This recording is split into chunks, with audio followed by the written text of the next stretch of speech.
గత వైసీపీ ప్రభుత్వంలో ఋషికొండను బోడుగుండు కొట్టేశారు. ఆంధ్ర క్రికెట్ అసోసియేషన్కు పంగనామాలు పెట్టేశారు. సాక్షాత్తు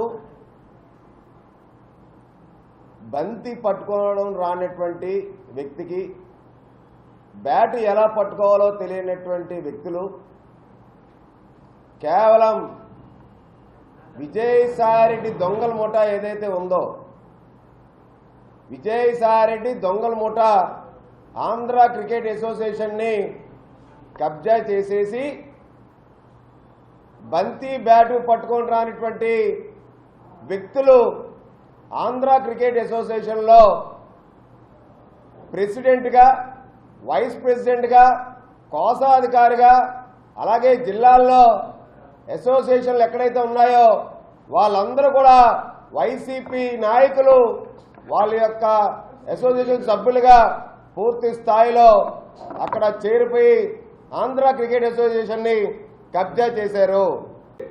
కోర్టులో కేసులున్నా, కోర్టు మధ్యంతరాలు ఉన్నాయి. ఏసీఏ నిధుల్ని కేవలం జీతాలకి, మెయింటెనెన్స్కి తప్ప ఇతరత్ర అవసరాల కోసం వినియోగించకూడదని చెప్పి రాష్ట్ర అత్యున్నత న్యాయస్థానం కోర్టు ఆదేశాలు ఉన్నాయి. అవి ఉన్నప్పటికీ కూడా గోపీనాథ్ రెడ్డి బరి తెగించి శరత్ చంద్రారెడ్డి, రోహిత్ రెడ్డి, గోపీనాథ్ రెడ్డి యొక్క అవినీతికి హద్దు లేకుండా ఏసీఏ నిధుల్ని దారి మళ్లించేసి దుర్వినియోగం చేస్తూ ఉన్నారు. ఇంతేకాకుండా ఏసీఏ నిధులతో తమ ఇష్టానుసారంగా ప్రీమియర్ లీగ్లే కాదు వైసీపీ పార్టీ కార్యక్రమాలు కూడా చేసి ఆ యొక్క వైసీపీ సమావేశాలకి కోట్ల రూపాయలు ఖర్చు చేశారు. ఈ కోట్లు 6 కోట్ల రూపాయలతో పూర్తవ్వాల్సినటువంటి పులివెందుల మైదానాన్ని 20 కోట్లు పెట్టి ఏసీఏ నిధుల్ని వృధా చేశారు వీళ్ళు. ఇప్పుడు కొత్త ప్రభుత్వం వచ్చింది, చంద్రబాబు నాయుడు గారు ముఖ్యమంత్రి అయ్యారు. ఈ రాష్ట్రానికి పవన్ కళ్యాణ్ గారు ఉప ముఖ్యమంత్రిగా ఉన్నారు. అయినప్పటికీ కూడా గోపీనాథ్ రెడ్డి, శరత్ చంద్రారెడ్డి, రోహిత్ రెడ్డి యొక్క భరితంగింపు ఎలా ఉందంటే ఆంధ్ర ప్రీమియర్ లీగ్ ఇన్నాళ్ళు ఒక ఫేజ్లోనే ఉండేది. ఇప్పుడు 2 ఫేజుల్లో కడప కేంద్రంగా, కడపలోనే ఆంధ్ర ప్రీమియర్ లీగ్ ఎందుకు ఓపెన్ చేస్తున్నారంటే జగన్మోహన్ రెడ్డి ఎలక్షన్స్ కి ఎవరైతే నాయకులు పనిచేశారో, అవినాష్ రెడ్డికి ఎవరైతే వైసీపీ నాయకులు పనిచేశారో వాళ్ళకి ఆంధ్ర ప్రీమియర్ లీగ్ పేరుతో కోట్ల రూపాయలు దోచిపెట్టడానికి కాంట్రాక్టుల రూపంలో అక్కడ వాళ్ళకి అక్కడ ఏపీఎల్ని ఇవాళ గోపీనాథ్ రెడ్డి రేపు 30వ తారీఖు నిర్వహిస్తా ఉన్నాడు.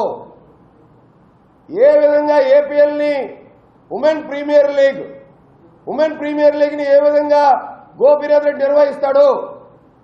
గోపీనాథ్ రెడ్డి మీద అనేకమైనటువంటి ఆర్థిక ఆరోపణలు ఉన్నాయి. ఏసీఎల్ నిధుల్ని దారి మళ్లించారు అని చెప్పి అనేక ఆరోపణలు ఉన్నాయి.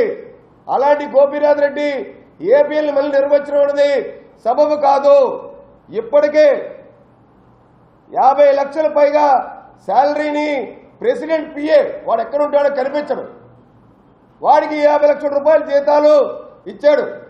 రంజీ ట్రోఫీలో ఒక ఆటగాడిని సెక్రటరీ కోటాలో వేసుకోవచ్చు అనేటువంటి ఒక కొత్త నిబంధనని బీసీసీఐ నిబంధనలు వ్యతిరేకంగా గోపీనాథ్ రెడ్డి తన స్వలాభం కోసం, దోచుకోవడం కోసం ఈ యొక్క ప్రణాళికను రూపొందించి తీసుకొచ్చాడు.